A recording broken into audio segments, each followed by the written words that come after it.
Hey guys, welcome to session number 2 with Mark Training. Now here I want to cover the first few things right before we get started, and the first thing is when you go to pick your marks up. So if your mark is laid out in front of your horses, guys, we're developing a feel with your horses. We're developing the concept that when they're on this mark, that they're in the best place possible. So you're gonna notice as we start to develop this understanding with our horses that they're gonna get sticky. They might even actually get a little pushy about it, but that's all the draw that we want, and actually we're not gonna discourage it too much unless it were to get really dangerous. So your horses actually, as they're working around you, might find that they're really close. They might even bump into you a little bit, or that when you go to back them off, they try to walk right back up onto it. So why is this important? Well, when you go to actually pick your mark up, guys, I don't want you to take your hands and stick your fingers up underneath this mark, because you can imagine if you did and if you backed your horses off and they step back up onto it, you're going to be stuck.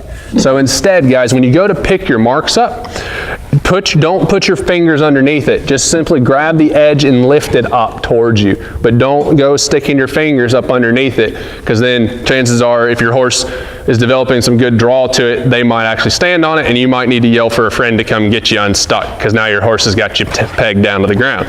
So that's certainly the first thing. Now, when we go to get started for session number 2, it's very similar to step number 1, except for I want to make sure that our horses hopefully aren't really pawing at the mark as much anymore, because you can notice I've got Teton on a bit of a longer rope here. And I'm actually going to lengthen them just a little bit, because now that they're on a longer lead, if your horse is still pawing, there's a chance they could put their foot over the lead rope. So I'd really, by this point, want to have already addressed the idea that pawing is no longer necessary, and that the idea of that once you're on that mark, you're good to go.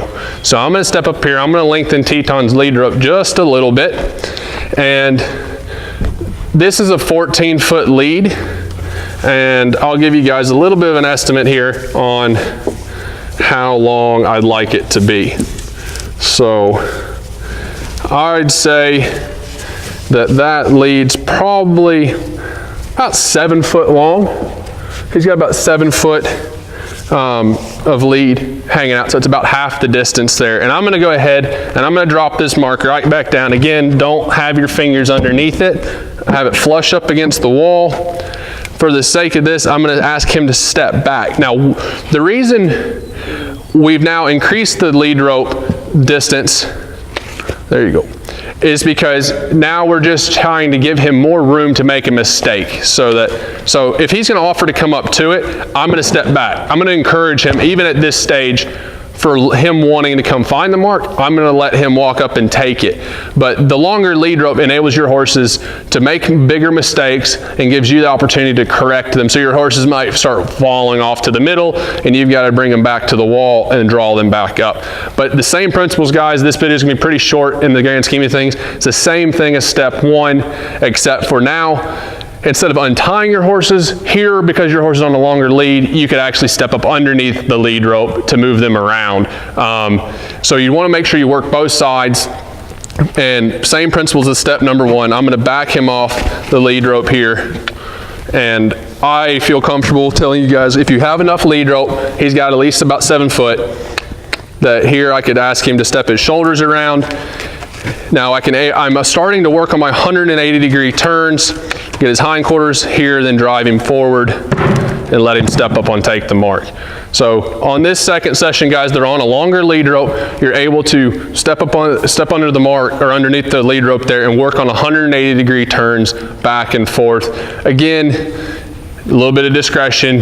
If your horses are not super reliable and they're not very well at standing tied, don't do that. But by this phase, you know, this horse is very good about being tied up. Most horses should be before you even go about doing this. We will do a video for you guys on teaching how your horses to get comfortable while they're standing tied. That'll help a lot of this. But don't put yourself in a compromised position just because of an example you saw here. Work with your horses from where they're at. And if you feel safe and comfortable doing that with your horses, heck, I'm sure that many of you that should never be doing it are probably stepping up underneath your horse's chin and cross ties or while they're tied up anyway. So use some discretion, be smart about that, be wise, look around. But guys, remember here on a longer lead rope, working both left and right on a 180-degree turn, stepping your horses back off the mark, and you're now stepping them a little bit further back, and then asking them to take the mark. So that is session number 2 with your horses. And if you guys have any questions about this, be sure to tag them in the comments below. We're more than happy to get back to you guys individually to help you guys make sure that you're having success with this. So thanks guys for tuning in for session number 2.